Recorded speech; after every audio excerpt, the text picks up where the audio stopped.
कर्ण अभी यहीं है। अगर अर्जुन उससे इसलिए नहीं लड़ना चाहता क्योंकि कर्ण राजा नहीं है, तो मैं उसे राजा बना देता हूं। शकुनी ने एक योजना बनाई। उसने कहा, इन लोगों को किसी तीर्थस्थान पर भेज देते हैं।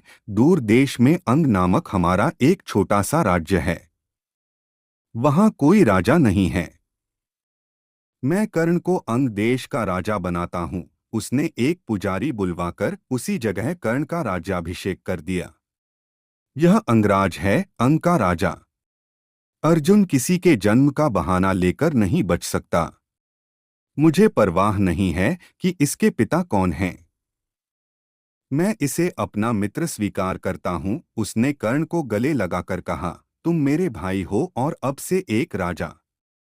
वफादारी में बंध गया कर्ण अभिभूत था क्योंकि उसे अपने पूरे जीवन अपने नीचे कुल के कारण भेदभाव का सामना करना पड़ा था। यह अंगराज है, अंग का राजा। अर्जुन किसी के जन्म का बहाना लेकर नहीं बच सकता।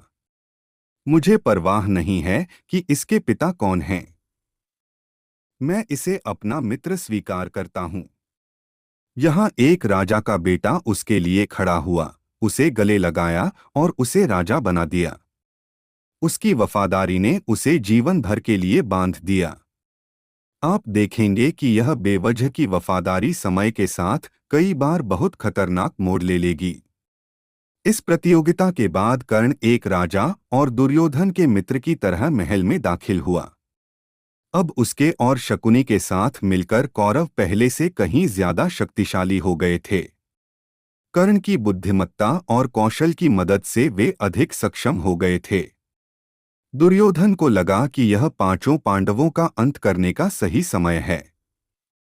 गृह युद्ध की नौबत सामने आ रही थी। आम जनता भी खुद को या तो पांडवों के साथ या कौरवों के साथ जोड़ने लगी थी। महल में और पूरे शहर में लोगों की निष्ठा तय होने लगी थी। पूरा शहर दो पार्टों में बंट गया था। धृतराष्ट्र ने युधिष्ठिर को बुलाकर कहा, तुम अपने पिता को खो चुके हो और इतनी कम उम्र से इतनी परेशानियां झेल रहे हो। मुझे लगता है कि तुम्हें किसी तीर्थस्थान पर जाना चाहिए।